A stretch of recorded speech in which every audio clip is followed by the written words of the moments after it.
The ladder was gone. It should have been leaning against the side of the house, exactly where it always was. A heavy wooden ladder, used often, too large to be misplaced by accident. But on that night, it wasn't there. Inside the house, a Christmas tree still stood in the living room, decorated only hours earlier.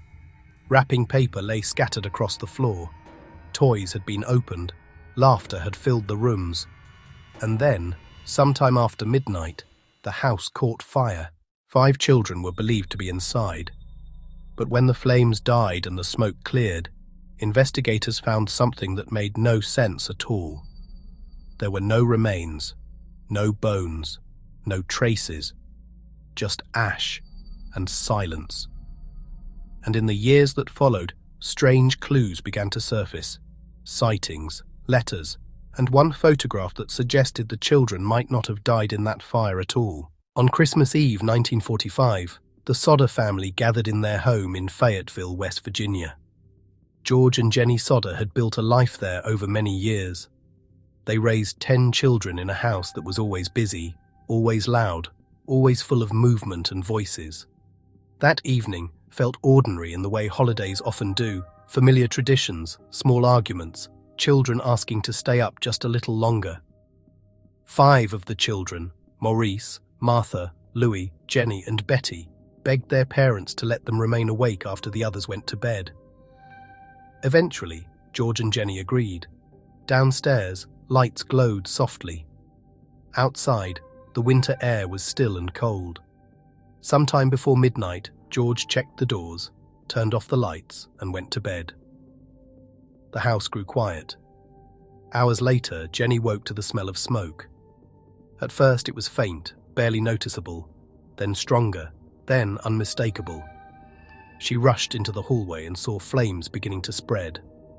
The fire moved quickly, climbing walls, filling rooms with heat and smoke. George and Jenny managed to get 4 of their children out of the house, but 5 were still upstairs. George tried to reach them, but the staircase was already engulfed in flames. He ran outside, intending to climb up using the ladder that was always kept beside the house. But the ladder was gone. The fire burned through the night, consuming the house until little remained but blackened beams and ash. When morning came, investigators searched the ruins. They expected to find the remains of 5 children. Instead, they found nothing. Officials concluded that the fire had been so intense that the bodies were completely destroyed. It was an explanation that seemed reasonable at first, but George and Jenny could not accept it. They knew fires. George had worked with heavy equipment and coal operations for years. He had seen burned buildings before, and he believed that bones, at least fragments, should have remained. Days passed, and small details began to trouble them. A neighbor reported seeing a man near the house that night, watching the fire from a distance. Another witness claimed to have seen the missing ladder days later in a nearby town. And then there was the telephone line. Investigators discovered it had been cut, not burned, but severed, before the fire began. It was not an accident. Someone had cut communication to the house before the flames ever started. And slowly, the idea began to form in George and Jenny's minds that their children might not have died in that fire at all. At first, authorities suggested the simplest explanation. The children had perished in the flames, and the remains were simply too damaged to be recovered. Fires, they said, can be unpredictable and destructive. For a time, this explanation seemed to bring closure to the case, but the Sodders could not let it rest. They conducted their own investigation, speaking to witnesses, collecting accounts, and following every small lead. One woman claimed she had seen the children in a car passing through town the night of the fire. Another said she had served breakfast to a group of children accompanied by unfamiliar adults at a roadside diner. Years later, a photograph arrived in the mail. It showed a young man who looked strikingly similar to one of the missing boys, Louis. On the back was a brief, cryptic message. There was no return address. The explanation that the children had died in the fire began to feel less certain, and with every unanswered question, the mystery only deepened. Over the decades, several theories have been proposed to explain what might have happened. One possibility is that the children did indeed perish in the fire, and the absence of remains was the result of extreme heat and structural collapse. This explanation accounts for the destruction of the house and the chaos of that night. Fires can burn hotter than expected, and early investigations were often limited by the techniques available at the time. But this theory struggles to explain the cut telephone line, the missing ladder, and the numerous reports of sightings in the days and years that followed. Another theory suggests the children were abducted.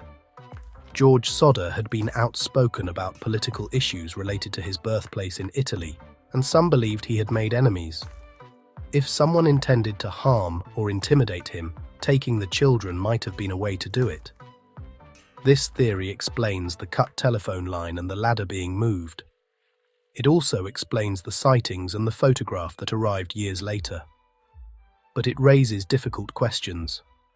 Why was there never a ransom demand? Why did no one ever come forward with definitive proof?